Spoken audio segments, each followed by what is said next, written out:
Sally, I've been really struggling with this. I recently started college and I'm wanting to break away from my parents. And I'm wanting more independence. I don't like them telling me what to do. And I'm wanting to be free. And what is the struggle for? My dad wants me to stay at home and, not go away to school and not live at the dorms. I'd really like to do that. Live at the dorms and not live at home and be under their thumb. So you've already talked with both of your parents and... No, we don't really talk. They just tell me what to do, and I'm really sick of it. Have you ever think about you might, find out what is best for you through interactions with other people like parents, because they raised you for so long, and you might want to discuss with them. No, I don't want to talk to them anymore. I just want to move out. I want to move to the dorms.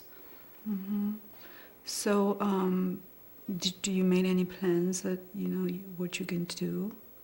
Because I'm really concerned, what your parents' reaction may be if you take some actions that they're not ready for. I don't care what their reaction is. I want to go.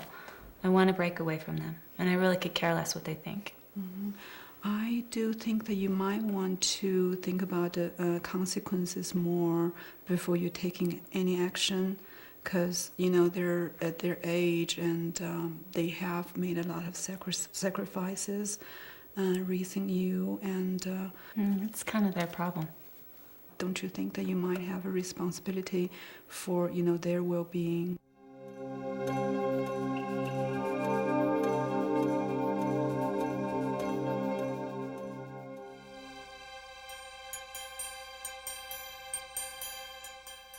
So, Charlotte, as you were Sally's client, can you talk a little bit about what it was like for you to be on the receiving end?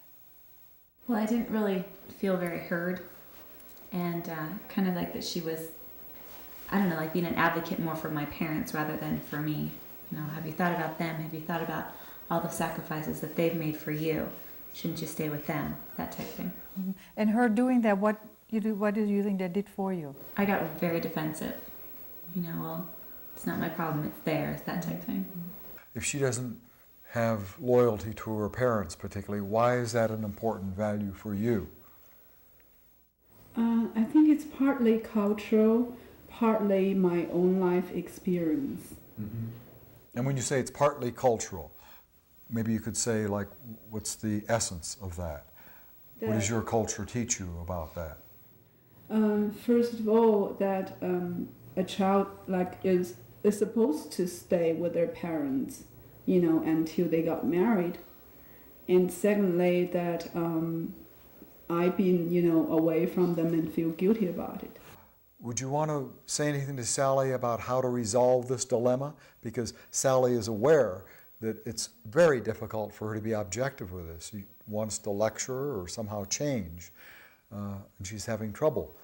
What would you want to do? Well, first off, she might seek consultation, and if still the matter didn't seem to clear up, she might suggest the possibility of referring, the client to a therapist who perhaps doesn't have that personal bias or cultural bias. Do others see that as an option? In that situation that maybe she needed to refer?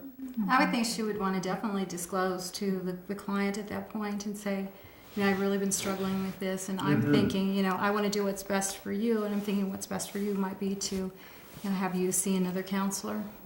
Now, what you're saying is a good example, I think, of exposing your values, of saying, here's where I'm struggling, I need to let you know about this about me, see if the fit is good, or if we need to refer.